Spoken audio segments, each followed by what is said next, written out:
иш кагаздарын мамлекеттик тилде жүргүзүүнү үйрөнүү үчүн алгач сөз байлыкты өстүрүп, тааным чөйрөбүздү кеңейтип алалы. Чтобы научиться вести делопроизводство на государственном языке, прежде всего нам следует совершенствовать свой словарный запас и расширить границы познания. 4-чү сабак. Документтин материалдык негизи. Документтин материалдык негизи бул анын физикалык формасы. Документтин материалдык негизи жок туруп, документтин жашоосу мүмкүн эмес. Цивилизациянын өнүгүүсүнүн алгачкы этаптарында документтин чопо такталары, папирус, пергамент түрмөктөрү жана башка материалдык объект түрүндөгү тарыхый формалар болгон. Материальная составляющая документа – это вещественная сущность или физическая форма документа. Существование документа вне материального носителя невозможно. На ранних этапах развития цивилизации были исторические формы документов в виде глиняных табличек, папирусных и пергаментных свитков и других материальных объектов. Байыркы шумерлердин чопо тактачаларга шына асымал тамгалар менен жазган уникалдуу документтери жана тарыхый баалуу китептери падыша Ашшурбанипалдын атактуу жана өрттөн коркпос китапканасында сакталып калган. Уникальные документы и исторически ценные книги древних шумер, оформленные в виде клинописи на глиняных табличках, сохранены в знаменитой и несгораемой библиотеке царя Ашшурбанипала. Айтмакчы, араб тилиндеги китап деген сөз байыркы шумерлердин гидубба же гидабба, тактага чийим түшүргөн таякча деген сөзүнөн алынган. Кстати, арабское слово «китаб», «китеб», «книга» было позаимствовано от древнешумерского слова «гидубба» или «гидабба» – «тростник таблички». Биздин заманга чейин 3000 жылдыкта байыркы Египетте папирусту ойлоп чыгышкан. Папирусту бүгүн биз колдонуп жүргөн кагаздын түп башаты деп атасак болот. Папирусту Нил дарыясынын жээгинде өскөн папирус деген тростник өсүмдүгүнөн жасашкан. Папирусту бир жерден экинчи жерге ташып жеткирүү өтө жеңил жана ыңгайлуу болгон. Биздин заманга чейинки 5-кылымга чейин папирус жазуу үчүн негизги материал болуп саналгандыктан, аны байыркы Египеттен өтө көп санда алып чыгып, жер ортолук деңизинин жээгиндеги мамлекеттерге сатып турушкан. Кийинчерээк папирус сөзү европалык тилдерге кирип, кагаз деген маанини туюнта баштаган. Мисалы, англис тилинде the paper, немец тилинде das Papier, француз тилинде le papier. В Древнем Египте в 3-м тысячелетии до нашей эры создали папирус. Папирус можно считать настоящим предшественником бумаги. Папирус изготавливали из одноименного тростникового растения, растущего в долине Нила. Папирус был очень легким и удобным при транспортировке.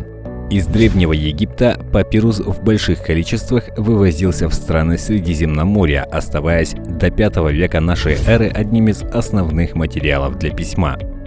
Позднее слово «папирус» вошло в европейские языки, обозначая бумагу. Например, бумага по-английски «the paper», по-немецки «das Papier», по-французски «le papier».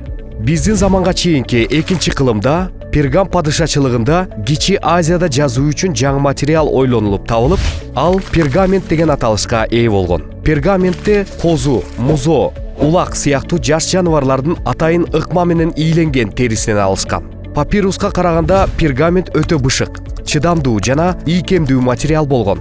Ошол эле учурда пергаментти даярдоо өтө татаал болгондуктан ал укмуш кымбат материалга айланган. Во II веке до нашей эры в Пергамском царстве, Малая Азия, был изобретен новый материал для письма, получивший название пергамент. Пергамент получали из обработанной специальным образом кожи молодых животных – ягнят, телят, козлят. По сравнению с папирусом, пергамент оказался более прочным, долговечным и эластичным материалом. В то же время пергамент был сложным в изготовлении и чрезмерно дорогим материалом. Ал эми кагаздын жаралган мезгили болуп, биздин замандын 105-жылы эсептелет. Кытай императорунун Цай Лунь аттуу кеңешчиси биздин замандын 105-жылы кагаз сымал материалдарды даярдоонун колдо болгон ыкмаларын жалпылаган жана жакшырткан. Мурда Кытайда жазуу үчүн материал катары негизинен ташбаканын калканын, бамбукту жана жибекти колдонушкан. Датой рождения бумаги считается 105 год нашей эры.